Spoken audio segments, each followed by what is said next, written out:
Hello friend, आप सभी का स्वागत है अभिजीत स्टडी पॉइंट चैनल में। आज की इस वीडियो में हम सीटेट एग्ज़ाम के लिए प्रैक्टिस सेट करने वाले हैं। तो वीडियो को शुरू से लेकर अंत तक देखिएगा। चैनल पर नए चैनल को सब्सक्राइब कर लीजिएगा। पीडीएफ के लिए Abhijeet study point Telegram channel को ज्वाइन कर लीजिएगा। सीटेट एग्ज़ाम आपका 8 फरवरी को होने वाला है। बहुत ही कम समय आपके एग्ज़ाम में बचा हुआ है, तो जो भी आपके पास बुक्स नोट्स हो उसी से आप ज़्यादा से ज़्यादा रिविजन कीजिए। और आज की क्लास में हम बाल विकास और शिक्षा शास्त्र के 30 प्रश्न करने वाले हैं। सीडीपी के अगर इन 30 प्रश्नों में से आपके 15 प्लस प्रश्न बिल्कुल सही हो जाते हैं तो आप सीटेट एग्ज़ाम को काफ़ी अच्छे स्कोर से पास कर सकते हैं। तो आज की क्लास से कितने प्रश्न आपके बिल्कुल सही हुए हैं या कमेंट आप ज़रूर कीजिएगा।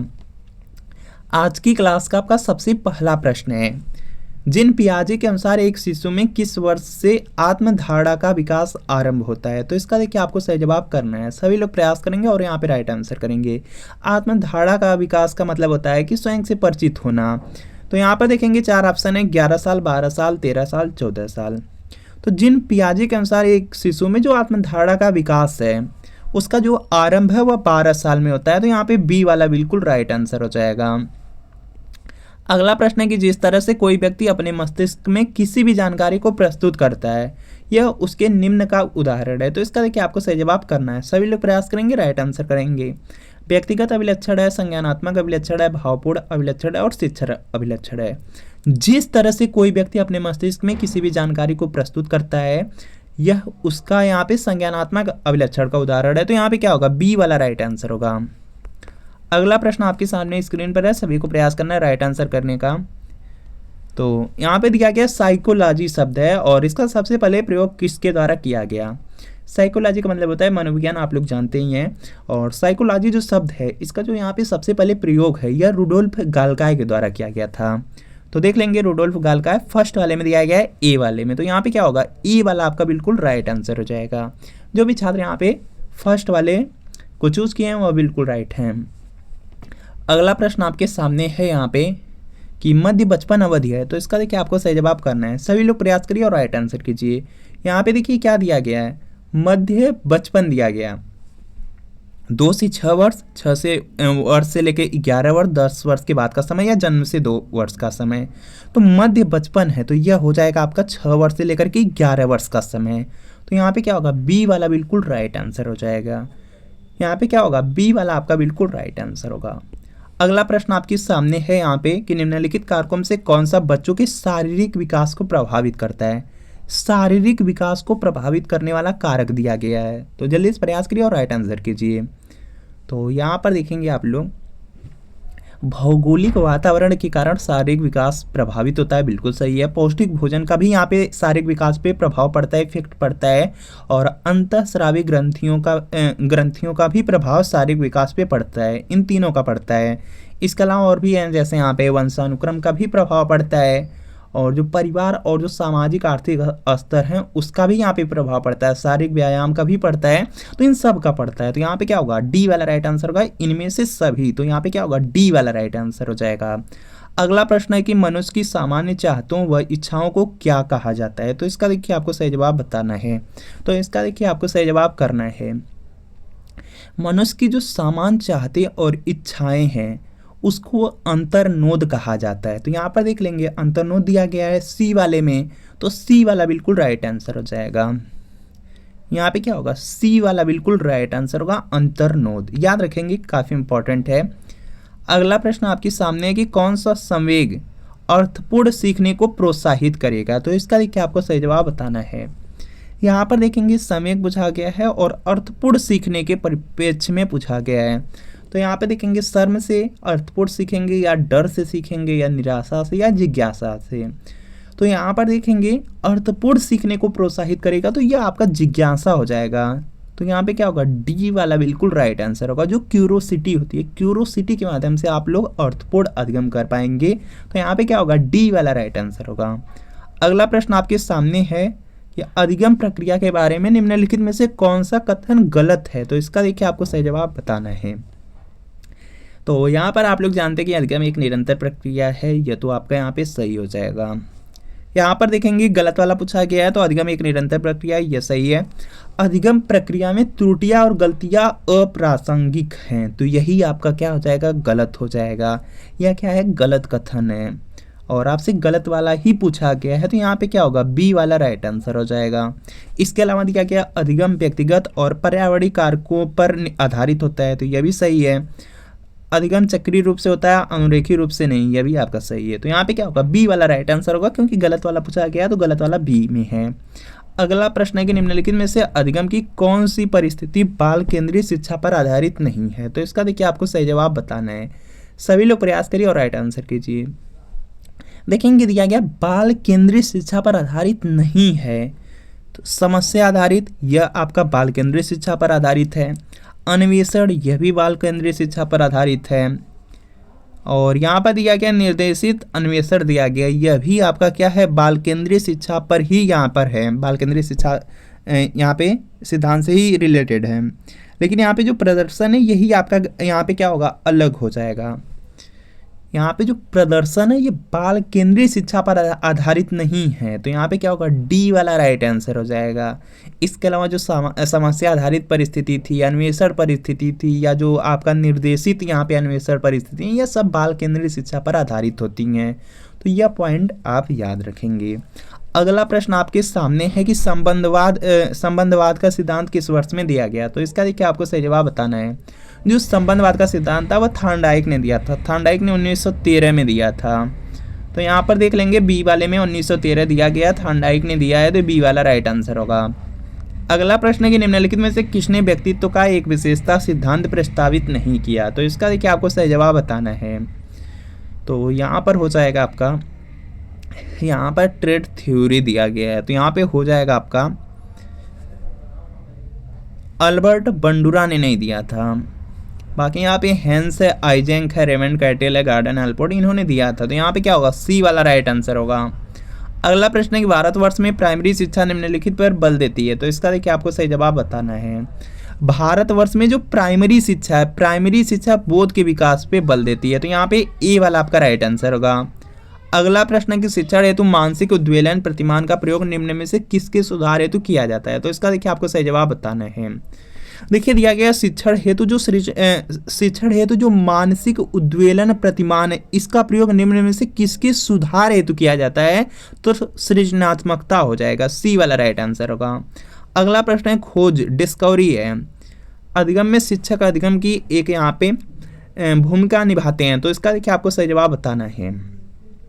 देखिए दिया गया है कि जो आपका यहाँ पे खोज अधिगम है, इसमें जो शिक्षक होते हैं अधिगम के एक यहाँ पे डॉट डॉट की भूमिका निभाते हैं, तो यह होता है सुविधा प्रदाता की भूमिका निभाते हैं, तो यहाँ पे क्या होगा, बी वाला बिल्कुल राइट आंसर हो जाएगा।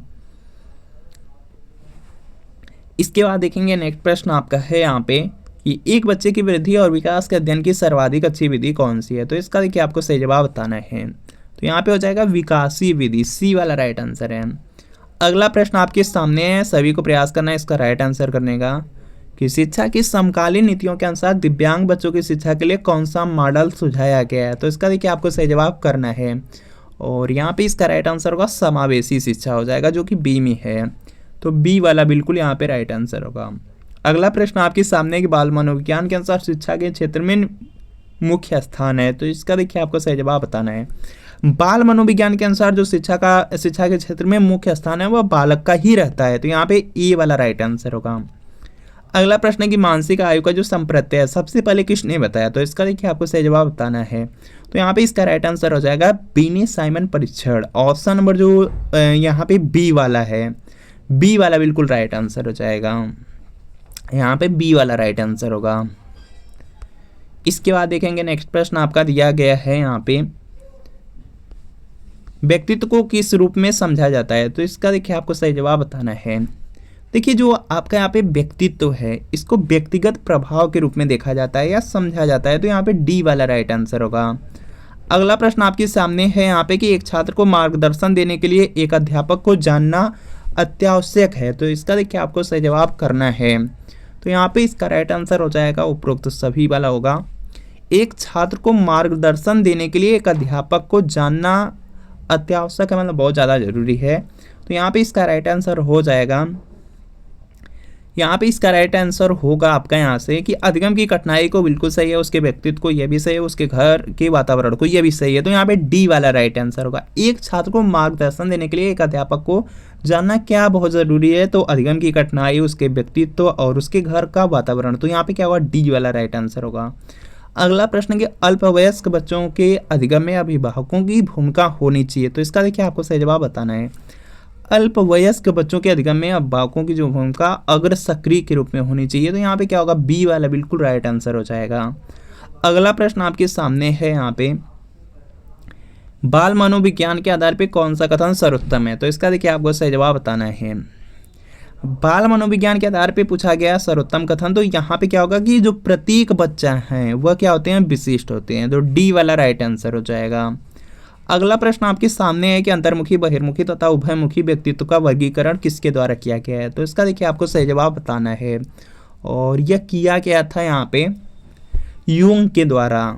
तो यहाँ पे क्या होगा, आपका ऑप्शन नंबर बी वाला बिल्कुल राइट आंसर हो जाएगा। यूंग स्विट्जरलैंड के मनोवैज्ञानिक थे, और इन्होंने ही यहाँ पे जो व्यक्तित्व है उसका वर्गीकरण किया, और यहाँ पे तीन प्रकार में उसको डिवाइड किए थे। उसमें अंतर्मुखी था, बहिर्मुखी, उभयमुखी। तो यहाँ पे क्या है, बी वाला राइट आंसर है। अगला प्रश्न कि कोहलर निम्न में से किससे संबंधित हैं। तो इसका देखिए आपको सही जवाब बताना है। तो यहाँ पे कोहलर ने क्या किया था, कोहलर ने अधिगम का सिद्धांत दिया था। तो यहाँ पे डी वाला बिल्कुल राइट। इसके बाद देखेंगे 6 प्रश्न और बचे हुए हैं, और यह सीटेट एग्जाम के लिए प्रीवियस ईयर पेपर है। आपको भी पता है कि सीटेट में 150 प्रश्न आता है, लगभग 100 से 110 प्रश्न प्रीवियस ईयर क्वेश्चन पेपर से ही आता है। चाहे कोई सब्जेक्ट हो, सीडीपी या सीडीपी में 30 प्रश्न आता है, 30 में देखेंगे 20 से 22 प्रश्न प्रीवियस ईयर पेपर से।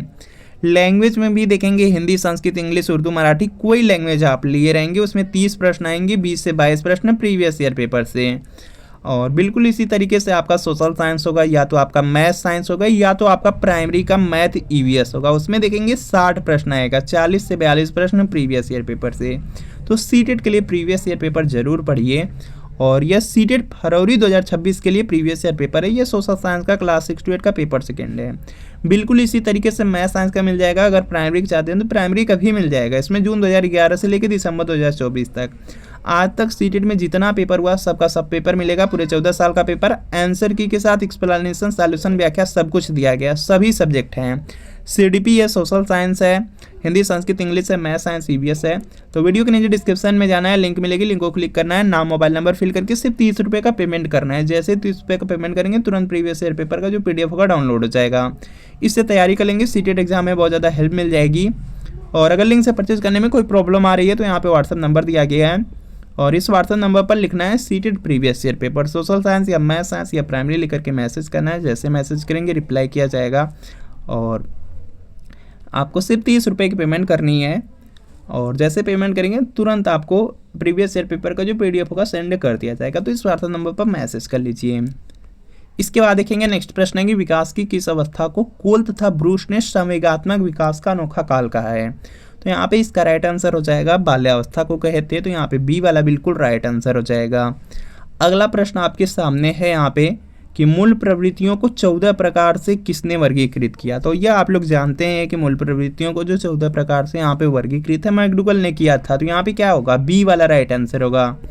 अगला प्रश्न आपके सामने है यहाँ पे कि थर्स्टन और लिकर्ट निम्न में से किसके मापन से संबंधित हैं। तो इसका देखिए आपको सही जवाब बताना है। इनका यहाँ पे जो संबंध है वह अभिवृत्ति के मापन से है। थर्स्टन और लिकर्ट हैं तो इनका संबंध है अभिवृत्ति के मापन से। तो बी वाला राइट आंसर होगा। अगला प्रश्न के अनुबंधन की प्रक्रिया में जो प्रथम सोपान है निम्नांकित में से कौन सा है। तो इसका देखिए आपको सही जवाब बताना है। अनुबंधन की प्रक्रिया में जो प्रथम सोपान है वह उत्तेजना होता है। ए वाला राइट आंसर है। व्यक्तित्व व्यक्ति के अंतर्गत उन मनोसारी गुणों का गतिशील संगठन है जो पर्यावरण में उसके अपूर्व समायोजन को निर्धारित करते हैं। उक्त परिभाषा देने वाले हैं। तो यह परिभाषा दिया गया था G.W. आलपोर्ट के द्वारा 1937 में दिया गया था। तो यहाँ पे सी वाला राइट आंसर होगा। अगला प्रश्न आपके सामने कि मनोविज्ञान उत्तर प्रदेश जो मनोविज्ञान शाला है उत्तर प्रदेश में कहाँ स्थित है। तो यहाँ पे इसका राइट आंसर हो जाएगा प्रयागराज में, इलाहाबाद में है। तो सी वाला राइट आंसर होगा। तो फ्रेंड आपको बताना है कि इन 30 प्रश्नों में कितने प्रश्न आपके बिल्कुल सही हुए हैं, या कमेंट आप जरूर कीजिएगा। वीडियो अच्छा लगा वीडियो को लाइक कीजिए, चैनल पर नए हैं चैनल को सब्सक्राइब कर लीजिए। और अगर सीटेट एग्जाम की तैयारी कर रहे हैं, प्रीवियस ईयर पेपर लेना है, तो इस व्हाट्सएप नंबर पर मैसेज कर लीजिए। और सिर्फ 30 रुपये की पेमेंट करनी होगी। जैसे पेमेंट करेंगे तुरंत सेंड कर दिया जाएगा। Social science, math science, primary जिसका भी हो सीटेट के आगे लिख करके मैसेज कर दीजिए। तो मिलते हैं फ्रेंड आपसे नेक्स्ट वीडियो में।